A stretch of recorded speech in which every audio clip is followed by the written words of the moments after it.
Hello, my name is Rachel Edwards. I'm going to read from my debut novel, Darling.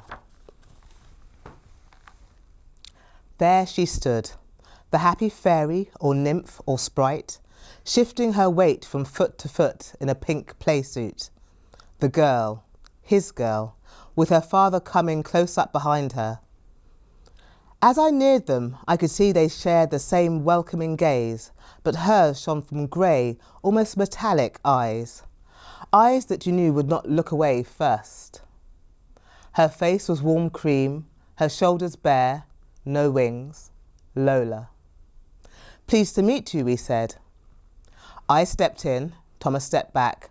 There was a hefty ka-chunk of the door, and before I had stepped off the doormat, Lola had moved forward to wrap me in a surprise, a free and fluid hug. Then she stepped back and smiled up at her father. The dance of greeting done. Father and daughter were both barefoot. Burnished floorboards stretched back into hard acres behind them. The air was so harmonious I was afraid to disturb it. Should I take off my shoes?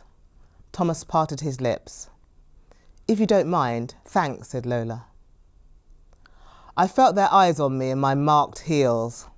I should have worn tights. My surprised toenails were unpolished. My toes were silly, stubby, and 2 were considering corns. I had always hated my feet. I was wondering how to work gravel damage and hours spent standing on walls into the conversation as she took my hand and said, "Come, I'll show you around." Another easy glance, and yet such ripening wisdom in those silver disc eyes. I put down my handbag. I was dazzled. Truly, I could not take her in. Good girl. Thomas was nervous too. I'll pot her off and get on with our dinner.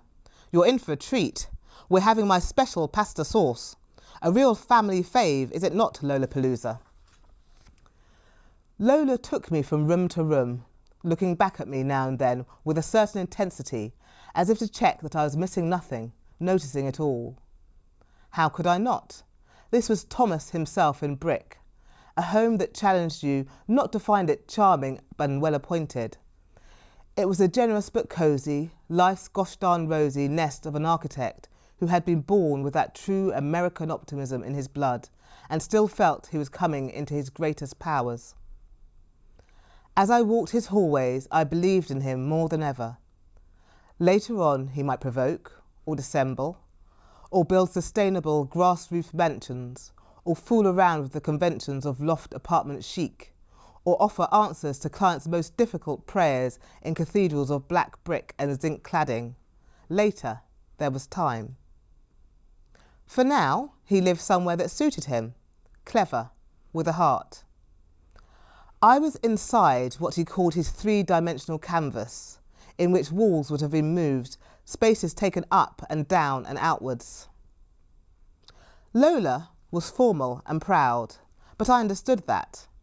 I followed her and paused to admire, followed and paused as she padded with unsettling poise, ballet, around her home. I shuffled through the full tour on my ugly bare feet. We stood caught in our unblinking double glare, the light sting of her scrutinising my back as I wheeled, toes resting to hide for a moment in the pile of a rug, in slow humiliation through the study and the snug and the whole of her too lovely world. Lola beckoned me to the next stop on the tour with a steel-tipped wave. Her nails and toes were both painted, a shade lighter than her stare. She was set on showing me all 5 bedrooms. These would not have been tidied, armfuls stuffed into cupboards for my eyes only. It was a well-ordered house, grown up and yet designed to fill the grandest hide-and-seek fantasies.